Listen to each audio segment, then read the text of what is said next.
কৃষ্ণ কি বলছেন? সুদামাকে বলছেন, ও সুদামা, আমি তোমার কাছে কিছু চাই, তুমি কি আমাকে দেবে? সুদামা বলছেন, আমি কি দেব? আমি তো একটি দরিদ্র ব্রাহ্মণের সন্তানে, আমার কাছে তো কিছুই নাই, আমি কি দেব?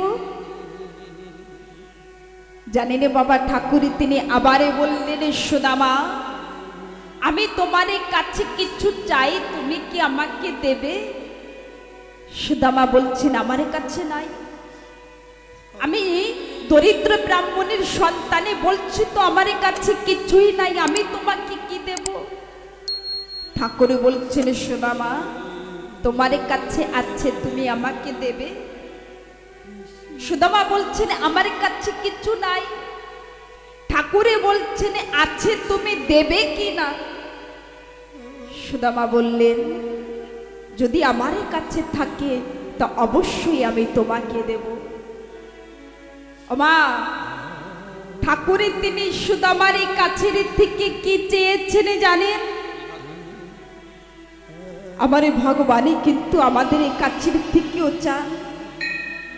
আজকের আমার ঠাকুরে তিনি দুই হাতে বাড়িয়ে সুদামাকে বলছেন, ও সুদামা, আমি তোমার কাছে টাকা পয়সা ধন সম্পত্তি কিছুই চাই না, আমি চাই শুধু তোমার মনকে, তুমি তোমার মনকে আমাকে দেবে। হরি বল, হরি বল। মা জানেন, আমার ঠাকুরে তিনি বলছেন, সুদামা, আমি তোমার সঙ্গে বন্ধুত্ব করতে চাই, তুমি কি আমার সঙ্গে করবে? জানেন সুদামা তিনি বলছেন, ও কৃষ্ণ, যদি একবারের জন্য বন্ধুত্ব হয়ে যায় তা বেশি সময় থাকবে না, কেননা তুমি রাজার সন্তানে আর আমি দরিদ্র ব্রাহ্মণের সন্তান, বেশি সময় থাকবে না।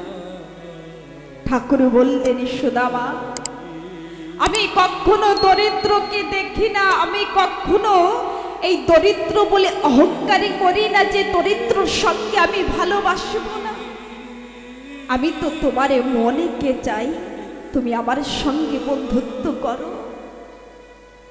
তাই আজকের সুদামার সঙ্গে আমার ঠাকুরে তিনি বন্ধুত্ব করেছিলেন। সুদামা তিনি ওই গুরুকুলের মধ্যে বসে বড় আনন্দ পাচ্ছেন যে কৃষ্ণকে আজকের বন্ধু রূপে পেয়েছে।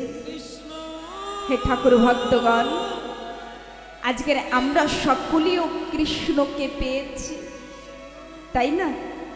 তা এই গুরুকুলের ভিতরে কৃষ্ণকে পেয়ে আজকের সুদামা তিনি নৃত্য করছেন।